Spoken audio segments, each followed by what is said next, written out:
So you've booked your wedding venue and you're thinking decorations. Now there's a lot of questions that come around regarding decorations and venues, and there's lots of important things that are good to know to ask the venue so that you don't have any issues getting closer to the day.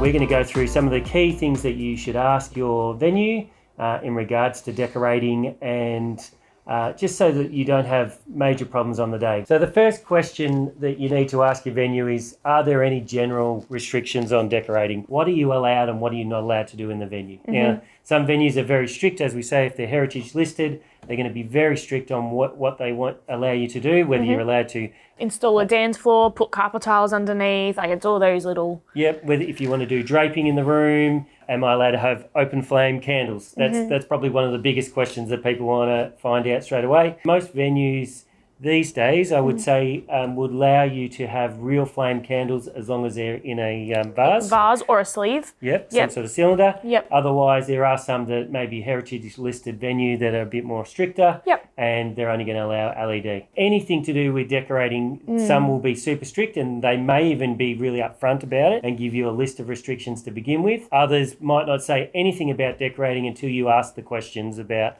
what can I and can't I do. The next question, mine, would be... if we can bring in our own decorations or if we have to use the venue's decorations and what's already provided for us.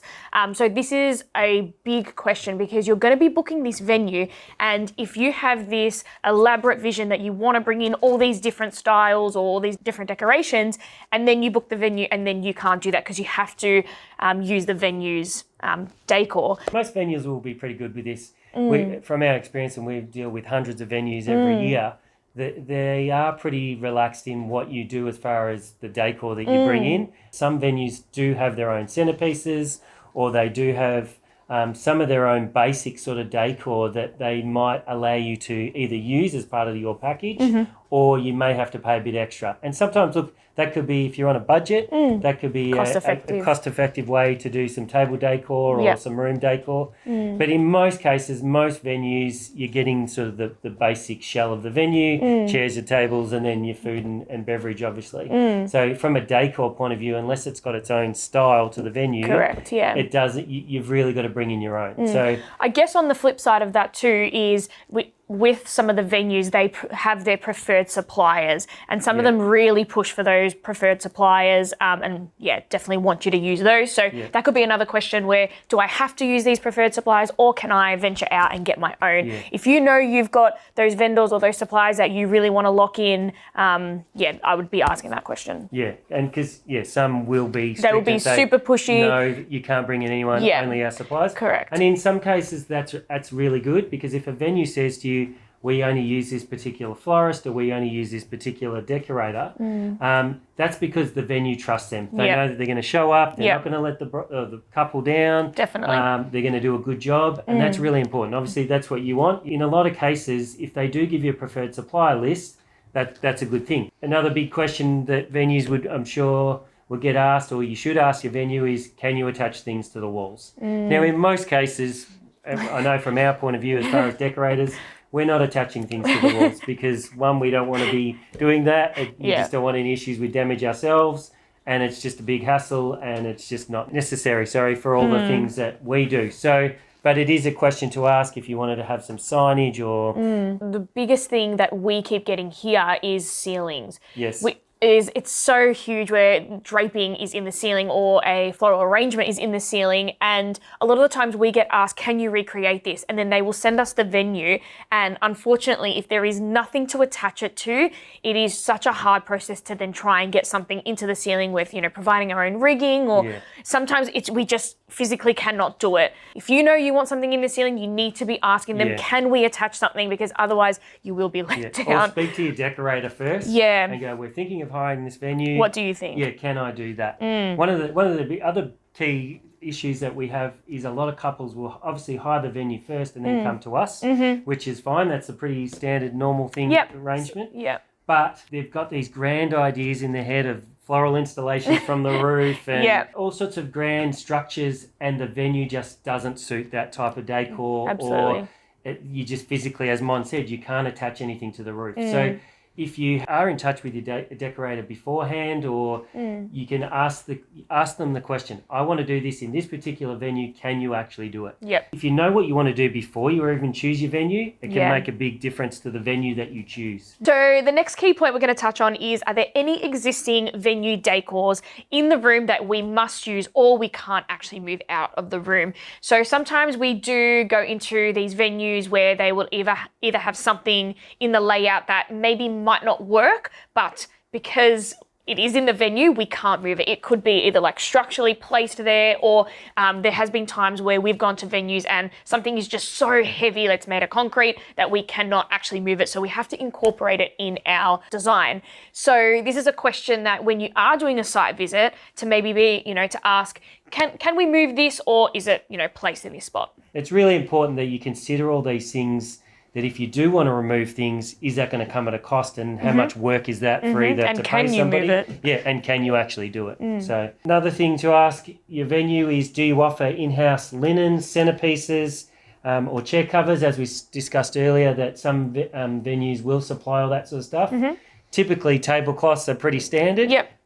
But good to ask, just in case you want table linen and they don't have supply table linen, or you want table linen in a certain colour. Yeah. You want, for whatever reason, pink, and they're only supplied black and white, which is pretty sort of standard. That is standard. If they've got horrible chairs in the venue and you really want to cover those. Yeah, and if they have any other options. So if, like you said, if you don't like the chair, do they have multiple options that you could pick from? It's very rarely that they do, but you never know. Yeah. As I say, sometimes they'll have 2 or 3 centerpieces as a standard that they will include as part of their catering package. And they'll go, we can give you this centerpiece or this centerpiece. Do you like either of those? That then saves you spending $100 or dollars more or whatever it could be on centerpieces for each table. So the next one we're going to discuss is, what lighting options does your venue provide? So whether this is mood lighting, which is up lighting, is it fairy lights, is it chandeliers? You just want to know your options. Whether it's just for mood or whether it's for party and dancing later on. Some venues will have a bit of everything, but a lot of venues typically have just the in-house lights. Party lighting, even what's included with your party lighting, like for later on. Will the DJ be providing that? Does the venue have that? With the in-house lighting, because every venue's obviously going to have some form of lighting, can it be dimmable? Because you don't necessarily want all your guests to arrive and it's lit up like the MCG. It hasn't set the right mood from the beginning. Yeah, definitely. So, but having dimmable lighting or lighting that you can turn off is a key thing. I guess another question with this is also, like, if the venue can provide this lighting, what is the cost to it? Is it included in your package or is it not? A lot of the venues are subcontracted to another AV company, which will then bill you for using their equipment. So that could be a hidden cost that you just don't know about. You think it may be included, but it's definitely not. And then I guess then you could explore getting them sub-hired in from another company. And then that's another question to ask the venue is there any restrictions on bringing in another lighting company? And what lighting can we bring in? Can we bring in fairy lights indoors or festoons outside? Like, are we able to do that? Also too, when it comes to lighting, is looking at the existing lighting and asking the question, does it match the style that you want to do? So if the venue's got beautiful chandeliers and you want to go for a nightclub atmosphere and more of a fun party vibe for your wedding, does chandeliers match that? Or if the roof's full of fairy lights, but that doesn't really match your style. Is it going to fit? Can you then remove those fairy lights? Does that then come at a cost? So it's good to pick a venue if you can that has maybe just simple lighting and you bring in the lighting that you need. Yeah, definitely. One last thing, sort of key thing on lighting is if you're bringing an external supplier that's going to do room up lighting where you're up lighting the walls or you're doing lighting for the dance floor and trussing or anything like that, is there enough power? So if it's an older venue, is there enough power points to plug into? It's just something very basic that could be easily overlooked. But that's where, if you're not sure on that sort of thing, you'd ask the company that's doing the lighting, is there enough power points here? Can you plug in and power all the things you need to easily enough? If you're having an outdoor wedding, then you need to start thinking about generators and that sort of thing, and that's going down a whole different direction and can cause a whole heap of other issues. So again, speak to the lighting company. They should know how much power their equipment uses, and if not, speak to the company you're hiring the generator from. They'll be able to tell you how much lighting you could run off certain size generators.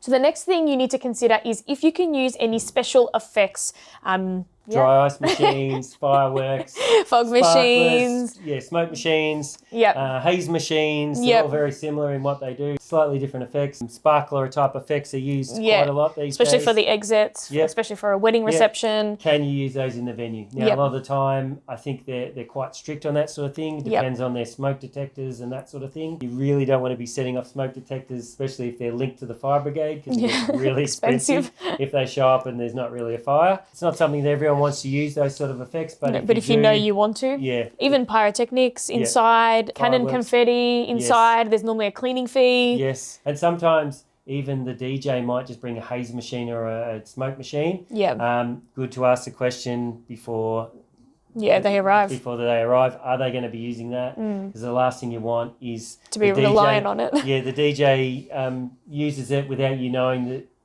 he does have a smoke machine, and it sets off the smoke alarms, and he didn't know, and causes a whole heap of things. So ask both your DJ or entertainment and the venue regarding those sorts of things.